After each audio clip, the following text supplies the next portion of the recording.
Олон мянган хувь хүний хөгжлийн ном дундаас та яг алийг нь сонгох вэ? Энэ бол маш чухал асуулт. Өнөөдөр бид энэхүү асуултад хариулт өгч чадах үс шилдэг сайн номуудыг танилцуулах болно.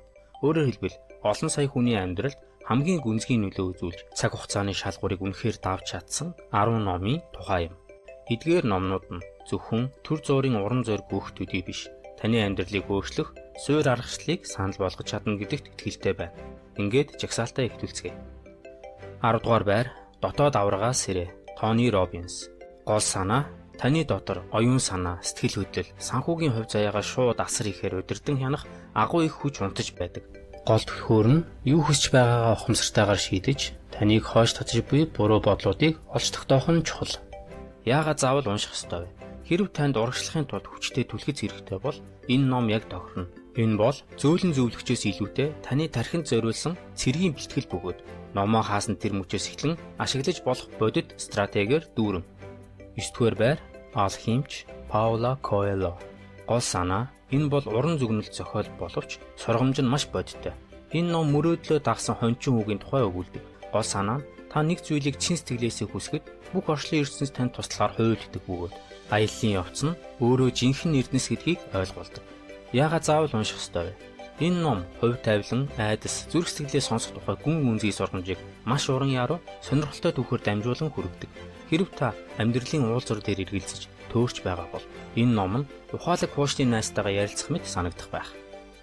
8 дугаар байр Баян аав, ядуу аав. Роберт Кийосаки. Гол санаа бидний ихэнхэд мөнгөний тухай заадаг арга барил буруу байдаг. Энэ ном баян байхын тулд заавал өндөр орлоготой байх ёстой гэсэн үлгэрийг үгүйсгэж, хөрөнгө ба үр төлбөрийн хоорондох чухал ялгааг тайлбарладаг. Яагаад заавал унших ёстой вэ?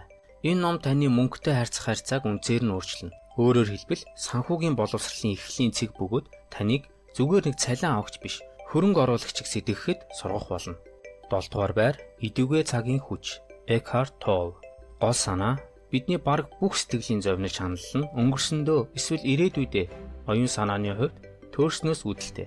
Жинхэнэ амар амгалан бүтээлч байдал аз жаргалыг зөвхөн яг энэ мөчөд буюу идэвхтэд бүрэн төвлөрснөөр л олж болно.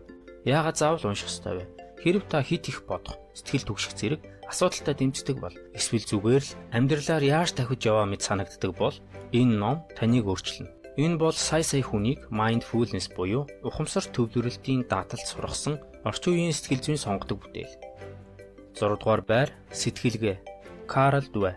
Гол санаа доктор Двэкийн хувьсгал хийсэн судалгаагаар бидний амжилт нь ур чадварынхаа талаар хэрхэн бодож байгаагаас нь гүнзгий хамаардаг болохыг харуулсан. Тогтсон сэтгэлгээтэй хүмүүс авяас чадвараа өөрчлөгдөшгүй гэж итгэдэг бол өсөлтийн сэтгэлгээтэй хүмүүс хичээл зүтгэлээр ур чадвараа хөгжүүлж болно гэдэгт итгэдэг. Яагаад заавал унших ёстой вэ? Энэ ном таны өөрийн нөөц боломжийг нээх түлхүүрийг өгдөг. Энэхүү энгийн атлаа хүчрхэг ойлголтыг ойлгосноор та сорилт, хичээл зүтгэл, алдааг харах өнцгөө амьдралынхаа бүх талбарт өөрчлөх болно. Эцэг их, багш, удирдагч гээд хүн бүрийн заавал уншихна. 5 дугаар байр хүн оршихуйн утга учирын ирэлт. Виктор Франкл. Гол санаа нацистийн хорих лагерт амьд үлдсэн сэтгэл зүйчийн бичсэн энэ номд бидний амьдралын гол хөдөлгөгч хүч нь таашаал биш, харин өөрсдийн хувьд утга учиртай гэж үзсэн зүйлээ олж түүнийгээ дагах явдал гэдгийг нотолдог. Хамгийн аимшигтай зовлон дундч бидэнд яагаад гэсэн шалтгаан байвал амьдрах хүсэл тэмүүлэл оршсоор байдаг. Яагаад заавал унших ёстой вэ? Энэ бол хувь хүний хөгжлийн номноос хамаагүй илүү зүйл. Энэ бол хүний сэтгэлийн хат, тэсвэр төвчээрийн тухай гүн гүнзгий бясалгал юм. Энэ ном таны өөрийн бэрхшээлийг харах өнцгийг өөрчилж, утга учиргүй мэд санагдах ертөнцид утга учирыг олж, цаг хугацааг давсан гарын авалгыг санал болгодог. 4-р байр атомын зуршил. Джеймс Клир. Гол санаа амьдралыг тэр чигт нь өөрчлөх гэсэн асар том зорилгыг март. Жинхэнэ тогтвортой өөрчлөлт нь өчүүхэн жижиг атомын хэмжээний зуршлуудын хоригдлогдсон үр дүнгээс ирдэг. Өдөр бүр ердөө 1% сайжирснаар та урт хугацаанд гайхмаар үр дүнд хүрч чадна. Гол түлхүүр нь зорилгоосоо илүү системдээ анхаарахад оршино. Яагаад заавал унших ёстой вэ? Энэ бол сайн дадал бий болгох, муу зуршлыг эвдэх талаар бичигдсэн хамгийн практик, шинжлэх ухаан суурилсан, дагаж мөрдөхөд хялбар гарын авлага юм. Хэрэв та илүү их дасгал хийх, шинэ хэл сурах, эсвэл аливааг хоош тавихаа болохыг хүсвэл энэ ном танд яг хэрэгтэй жорыг өгөх болно. 3 дугаар байр Сэтг тэгээд баяж. Наполеон Хилл. Гол санаа 1937 онд хэвлэгдсэн энэ ном бол бүх хувь хүний хөгжлийн номын өвөг эцэг юм. 500 гаруй дэлхийн хамгийн амжилттай хүмүүсийг судалсны эцэст номын зохиогч таны бодол санаанд шатаж буй хүсэл тэмүүлэл гойшгүй тууштай байдлаар дэмжигдсэн үед таны санхүүгийн бодит байдлыг бүтээх хангалттай хүчтэй гэж дүгнэсэн. Яагаад заавал унших ёстой вэ? Энэ бол таталцлын хууль болон сэтгэлгээний хүчний анхны заагвар юм. Энэ нь сая бизнес эрхлэгч, удирдагчдыг урамшуулсан, зорилго тавих болон ихтгэл үнэмшлийн суурь зарчмуудыг тайлбарладаг. 2 дугаар байр нөхдөө өөртөө татаж бусдад нөлөөлөх ёсон. Дейл Карнеги. Гол санаа: таны амьдралын амжилт бараг бүхэлдээ бусад хүмүүстэй үр дүнтэй харилцах чадвараас тань хамаардаг. Нууц нь өөртөө биш, бусдад төвлөрөх тухай. Бусдыг чин сэтгэлээсээ сонирхож, шүүмжлэхээ болж, үнэхээр магтаж, тэдэнд чухал гэдгийг нь мэдрүүлэх тухай. Яагаад заавал унших ёстой вэ? 1930-аад онд бичигдсэн ч энэ ном нь ажлын ярилцлагаас эхлээд гэр бүлийн оройн хоол хүртэлх таны бүх харилцааны цаг хугацааг хамарсан зайлшгүй шаардлагатай гарын авлага юм. Энэ бол нийгмийн бүхий л ур чадварын суурь юм. 1-р байр үр бүтээмж өндөртэй хүмүүсийн 7 дадал. Стивен Кови.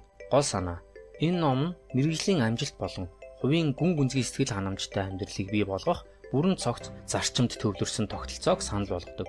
Энэ бол идэвхтэй бай. Өсөглийг нь бодож эхэл зэрэг дадлуудыг ашиглан хараат байдлаас бие даасан байдал руу, эцэст нь харилцан хамааралтай байдал руу шилжих аялал юм. Яагаад заавал унших ёстой вэ? Энэ бол түргэн зөвлөгөө, залим ихний тухай ном биш. Энэ бол таны амьдралын бүрэн үйлслийн систем юм.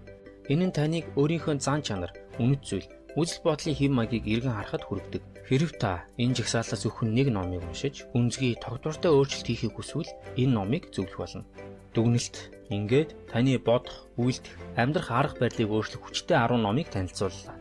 Эдгээр бүх номыг холбодог нийтлэг зүйл бол жинхэнэ өөрчлөлт дотроос гадагш эхэлдэг гэсэн санаа юм. Энэ нь таны сэтгэлгээ, дадал зуршил, зарчмуудаас эхэлдэг. Гэхдээ ном унших бол зөвхөн эхний алхам гэдгийг санаарай. Жинхэнэ нийт шийдэн та номоо хаагаад тэр санааг амьдралдаа хэрэгжүүлж эхлэх үед тохино.